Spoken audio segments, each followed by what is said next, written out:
नमस्कार।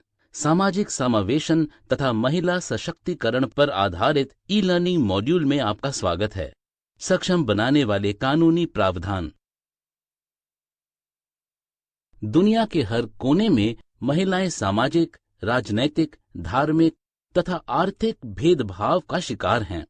विभिन्न विकास गतिविधियों में भागीदारी के जरिए महिला सशक्तिकरण का मुद्दा अपरिहार्य बन गया है। इस मॉड्यूल के समापन पर आप महिला सशक्तिकरण की अवधारणा समझने, लिंग समानता के संवैधानिक व कानूनी प्रावधानों को जानने तथा महिला सशक्तिकरण की चुनौतियों की पहचान करने में सक्षम होंगे। महिलाओं का सशक्तिकरण वास्तव में महिलाओं को अपनी जिंदगी का फैसला लेने या उनमें ऐसी क्षमताएं पैदा करने की शक्ति देने के रूप में समझा जा सकता है जिससे वे समाज में अपना उचित स्थान पा सकें। संयुक्त राष्ट्र के अनुसार महिला सशक्तिकरण के मुख्यतः 5 घटक होते हैं, जिनमें शामिल हैं महिलाओं में आत्म मूल्य की भावना होना, महिलाओं में अपनी पसंद चुनने का अधिकार होना, समान अवसर तथा संसाधनों का इस्तेमाल करने का अधिकार होना, उनके अपने जीवन को संचालित और नियंत्रित करने की शक्ति होना, एक अधिक न्यायपूर्ण सामाजिक व आर्थिक व्यवस्था तैयार करना। आइए अब हम महिला सशक्तिकरण के प्रकारों के बारे में जानते हैं। सामाजिक महिला सशक्तिकरण। लैंगिक समानता का अर्थ है एक ऐसा समाज जिसमें महिलाएं और पुरुष जीवन के सभी क्षेत्रों में समान अवसर, परिणाम, अधिकार और दायित्वों का आनंद लेते हों। शैक्षणिक महिला सशक्तिकरण। इसका अर्थ होता है विकास प्रक्रिया में पूर्ण रूप से भाग लेने के लिए आवश्यक ज्ञान, कौशलों और आत्मविश्वास के साथ महिलाओं को सशक्त बनाना। आर्थिक तथा व्यावसायिक सशक्तिकरण। इसका अर्थ महिलाओं द्वारा उनकी अपनी धारणीय आजीविका के स्वामित्व और प्रबंधन के माध्यम से उनके भौतिक जीवन की बेहतर गुणवत्ता होता है। कानूनी महिला सशक्तिकरण। ये एक ऐसे प्रभावी कानूनी संरचना के प्रावधान का सुझाव देता है जो महिला सशक्तिकरण के लिए सहायक हो। राजनैतिक महिला सशक्तिकरण। इसका मतलब है एक ऐसी राजनीतिक व्यवस्था का होना जो महिलाओं के राजनीतिक निर्णय लेने की प्रक्रिया और शासन में भागीदारी और नियंत्रण को बढ़ावा देती हो। निर्णय लेने की प्रक्रिया में भागीदारी और प्रतिनिधित्व, कौशल विकास, रोजगार और सेवा तक पहुंच के माध्यम से आजीविका प्रदान करना, क्षमता निर्माण, संस्थागत सुदृढ़ीकरण महिला सशक्तिकरण के अहम क्षेत्र हैं। राजा राममोहन राय, ईश्वर चंद्र विद्यासागर, स्वामी विवेकानंद, आचार्य विनोबा भावे इत्यादि जैसे समाज सुधारकों ने भारत में महिलाओं के उत्थान के लिए काम किया। वर्ष 1929 में बाल विवाह रोकथाम अधिनियम मोहम्मद अली जिन्ना के प्रयासों के कारण पारित हुआ। महात्मा गांधी ने लोगों से बाल विवाह का बहिष्कार करने का आग्रह किया। संविधान के कई अनुच्छेद महिलाओं को सामाजिक, राजनैतिक तथा आर्थिक रूप से पुरुषों के समकक्ष लाकर उनके अधिकारों की रक्षा करते हैं। अनुच्छेद 14 उन्हें राजनैतिक तथा सामाजिक क्षेत्र में समान अधिकार एवं अवसर प्रदान करता है। अनुच्छेद 15 लिंग के आधार पर भेदभाव का निषेध करता है। अनुच्छेद 15(3) महिलाओं के पक्ष में निश्चयात्मक भेदभाव को सबल बनाता है। अनुच्छेद 39 समान कार्य के लिए आजीविका के समान साधन और समान वेतन प्रदान करने की व्यवस्था करता है। अनुच्छेद 42 कार्य के न्यायपूर्ण मानवीय दशाओं और मातृत्व राहत का प्रदान करता है। अनुच्छेद 51(a)(e) महिलाओं की गरिमा के लिए अपमानजनक प्रथाओं को त्यागने के लिए मौलिक कर्तव्य का वर्णन करता है। स्थानीय शासन में महिलाओं के लिए फायदेमंद अन्य महत्वपूर्ण संवैधानिक प्रावधान ये हैं कि महिलाओं को स्थानीय शासन के विभिन्न स्तरों पर यानी पंचायत, प्रखंड व नगरपालिकाओं के चुनावों के सीटों में 33.33% आरक्षण का प्रावधान दिया गया है और उन्हें स्थानीय स्वशासन में 50% आरक्षण प्राप्त है। महिला सशक्तिकरण हेतु राष्ट्रीय नीति 2001 ने एक विशेष रूप से महिलाओं के लिए अहम कानूनों और विधानों का निर्धारण किया है। ये इस प्रकार हैं। वर्ष 1955 हिंदू का विवाह अधिनियम, वर्ष 1956 का अनैतिक व्यापार निवारण अधिनियम, वर्ष 1961 का दहेज निषेध अधिनियम, वर्ष 2005 का घरेलू हिंसा से महिला के संरक्षण अधिनियम, वर्ष 2006 का बाल विवाह निषेध अधिनियम, वर्ष 2013 का कार्यस्थल पर महिलाओं का यौन उत्पीड़न रोकथाम निषेध और निवारण अधिनियम तथा वर्ष 2017 का मातृत्व लाभ संशोधन अधिनियम। आइए अब हम हर एक कानून के बारे में विस्तार से जानते हैं। इस अधिनियम का मुख्य उद्देश्य था हिंदुओं व अन्य समुदाय के बीच विवाह से संबंधित कानून को समझना तथा उनमें सुधार करना। यह अधिनियम किसी भी उस व्यक्ति पर जो किसी भी रूप या विकास में धर्म से एक हिंदू हो, जो धर्म से एक बौद्ध, जैन या सिख हो, तथा उन क्षेत्रों में निवास करने वाले किसी भी उन अन्य व्यक्तियों पर यह अधिनियम लागू होता है जो मुस्लिम, ईसाई, पारसी या यहूदी धर्म से ताल्लुक न रखते हों, बशर्त कि यह साबित किया जा सके। अनैतिक देह व्यापार रोकनाथ अधिनियम 1986 को अनैतिक मानव व्यापार की रोकथाम के उद्देश्य से अनैतिक मानव क्रय विक्रय की रोकनाथ तथा दूसरों की वेश्यावृत्ति के शोषण पर रोक लगाने वाले संयुक्त राष्ट्र प्रस्ताव का पालन करने के लिए अधिनियमित किया गया था और यह अधिनियम व्यापारिक उद्देश्यों से किए जाने वाले तस्करी और यौन शोषण से निपटने का प्रयास करता है। दहेज निषेध अधिनियम विवाह की शर्त के रूप में दहेज के अनुरोध, भुगतान या स्वीकृत पर रोक लगाता है। दहेज मांगने या देने पर 6 महीने की जेल की सजा, दहेज की राशि के बराबर या 15,000 का जुर्माना जो अधिक हो, अथवा 5 वर्षों तक की जेल की सजा दी जा सकती है।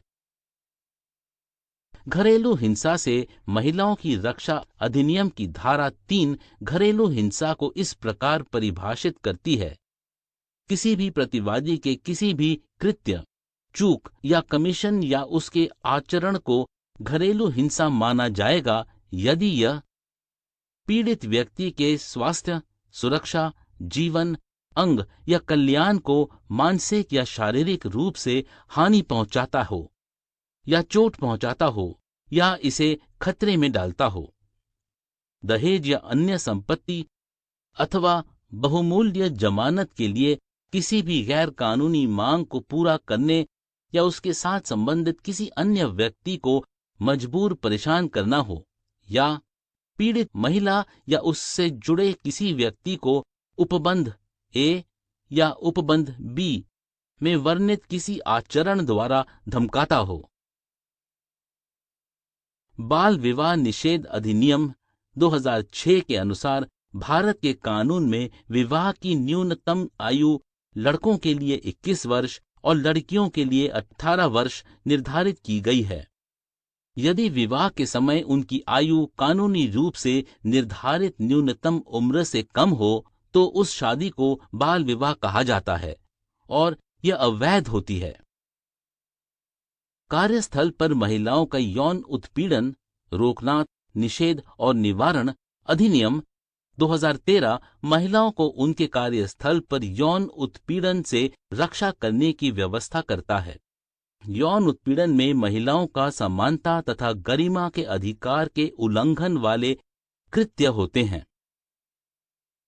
मातृत्व लाभ दरअसल किसी नियोक्ता द्वारा किसी महिला कर्मचारी को उसकी गर्भ अवस्था की अवधि में होने वाली वास्तविक अनुपस्थिति के लिए दिया जाने वाला भुगतान होता है।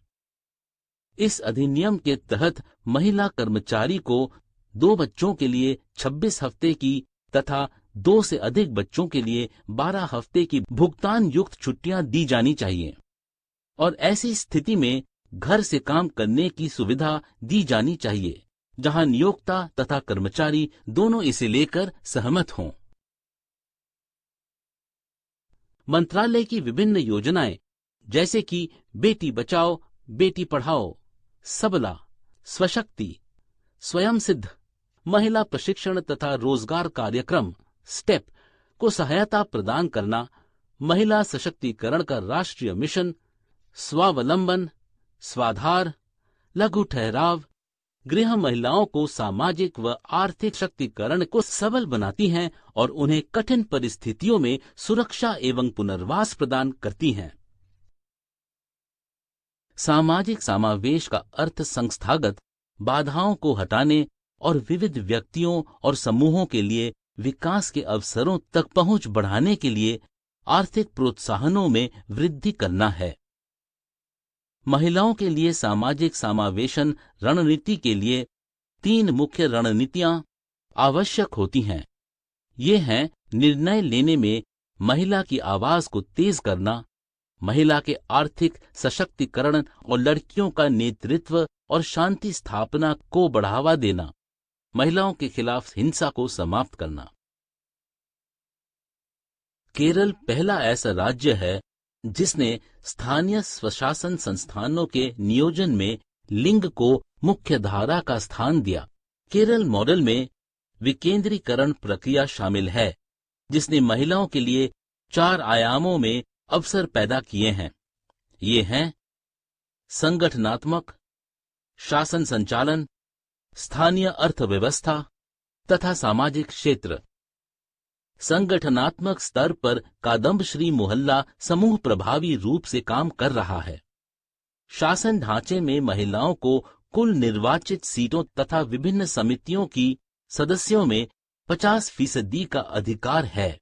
महिला घटक योजना WCP को विभिन्न स्तरों पर स्थानीय स्वशासन संस्थानों LSGIs की वार्षिक योजनाओं के एक अभिन्न अंग के रूप में आरंभ किया गया, जो परियोजनाओं के लिए मंजूर कुल योजना राशि का 10% सीधा महिलाओं के लाभ के लिए तय करती है। इन सभी उपायों का विभिन्न सामुदायिक संगठनों में महिलाओं की बदलती भूमिका पर प्रभाव पड़ता है और यह सामाजिक रुझानों में परिलक्षित होना शुरू हो गया है। विशेष महिला सभा की बैठकों से सुशासन को बढ़ावा देने तथा उनके पंचायतों में उत्तरदायित्व की वकालत करने में, ये सुनिश्चित करने में कि पंचायत सामाजिक न्याय तथा लैंगिक न्याय के प्रति संवेदनशील हो, महिलाओं को ग्राम पंचायत में शामिल करने में तथा उन्हें अपने अधिकारों व जिम्मेदारियों के प्रति जागरूक बनाने में। अब हम महिला सशक्तिकरण की चुनौतियों के बारे में जानेंगे। महिलाओं के खिलाफ सबसे व्यापक और अमानवीय भेदभाव पक्षपाती दृष्टिकोण के आधार पर किए जाते हैं। लड़कों को लड़कियों से अधिक तरजीह दी जाती है, इसलिए भारत में गर्भपात करवाना एक आम बात है। अगली चुनौती है पितृसत्ता, यानी ऐसी एक सामाजिक व्यवस्था है जिसमें पुरुषों को प्राथमिक शक्ति हासिल है और वे राजनीतिक नेतृत्व, नैतिक अधिकार, सामाजिक विशेषाधिकार और संपत्ति के नियंत्रण की भूमिका में प्रबल भूमिका में होते हैं। परिवार के क्षेत्र में पिता या पिता पक्ष के पुरुष महिलाओं और बच्चों पर अपना अधिकार रखते हैं। आर्थिक पिछड़ापन एक अन्य चुनौती है। देश की महिलाएं यहां के कार्यबल का केवल 29% हिस्सा निर्मित करती हैं, पर असहाय समूहों में ज्यादातर महिलाएं ही शामिल रहती हैं। उपलब्ध महिला आबादी को मानव संसाधन में बदलने में विफलता रही है। इन सभी वर्षों के दौरान ध्यान केवल नई योजनाओं, नीतियों और कार्यक्रमों के विकास और विकसित करने पर दिया गया है और उचित निगरानी प्रणाली तथा कार्यान्वयन की लघु दृष्टि पर कम ध्यान दिया गया है। यह महिला सशक्तिकरण के लिए एक अन्य चुनौती बन जाती है। कानूनी प्रक्रियाओं में देरी और न्यायिका प्रणाली के कामकाज की कई खामियों के कारण बलात्कार, जबरन वसूली, एसिड हमलों आदि के मामलों में वृद्धि हुई है। यह एक अन्य मुख्य चुनौती है। नुक्कड़ नाटकों या ड्रामों, रेडियो, टीवी, इंटरनेट इत्यादि की मदद से देश भर में निरंतर जागरूकता कार्यक्रम चलाने से परिवारों तथा समाज में समानता की अवधारणा के प्रसार में मदद मिलती है।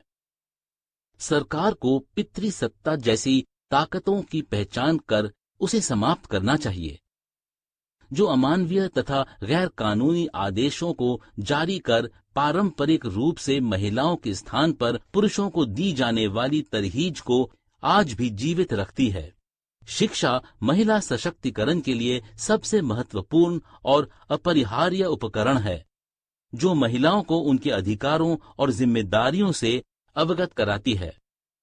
भारत की राजनीति में महिलाओं की प्रभावी भागीदारी में बढ़ोतरी करने के लिए महिला आरक्षण विधेयक पारित किया जाना चाहिए। जघन्य अपराधों के लिए जैसे कि बलात्कार, एसिड हमले इत्यादि जैसे अपराधों के लिए न्याय दिलाने वाले कानूनी प्रक्रिया में फेरबदलन करने तथा महिलाओं के कल्याण कार्यक्रमों की निगरानी के लिए निकायों की स्थापना करना। श्रीमती एम रेणुका अपने स्थानीय तथा राष्ट्रीय समुदाय में एक सक्रिय महिला नेता हैं, जो वर्तमान में कर्नाटक के चिकबल्लापुर जिले के नामगोंडलु पंचायत में एक वार्ड सदस्य के रूप में कार्य कर रही हैं। वह कर्नाटक निर्वाचित महिला राज्य संघ सुग्रामा के अध्यक्ष के रूप में भी कार्य कर रही हैं। रेणुका के नेतृत्व में सुग्राम ने निर्वाचित महिला प्रतिनिधियों के हित में कई समर्थन अभियान चलाए हैं। उदाहरण के लिए कर्नाटक के ग्राम पंचायतों में महिलाओं के लिए 50% का आरक्षण, हकोट्टया आंदोलन इत्यादि। रेणुका ने वर्ष 2010 में ग्राम पंचायत चुनाव पूर्व के चुनाव प्रचारों में एक निर्वाचित महिला प्रतिनिधि तथा सुग्रामा के अध्यक्ष के तौर पर एक अहम भूमिका निभाई। उन्हें देश भर से सराहना मिली और हाल ही में श्रीमती रेणुका को राज्य के प्रगतिशील महिला किसान के सम्मान से सम्मानित किया गया। हम इस मॉड्यूल के अंत में पहुंच चुके हैं। आइए हम इसका सारांश देखें। संवैधानिक तथा अन्य कानूनी प्रावधानों की मदद से और साथ ही सरकारी योजनाओं के माध्यम से भारत की महिलाएं अब समाज में अपना स्थान बनाने का प्रयास कर रही हैं। हम महिलाओं की समस्याओं के बारे में समाज के पुरुष सदस्यों को शिक्षित और जागरूक करने और उनके बीच एकजुटता और समानता की भावना पैदा करने की आवश्यकता है, ताकि वे अपने महिलाओं के प्रति अपने भेदभाव पूर्ण व्यवहारों में बदलाव ला सकें।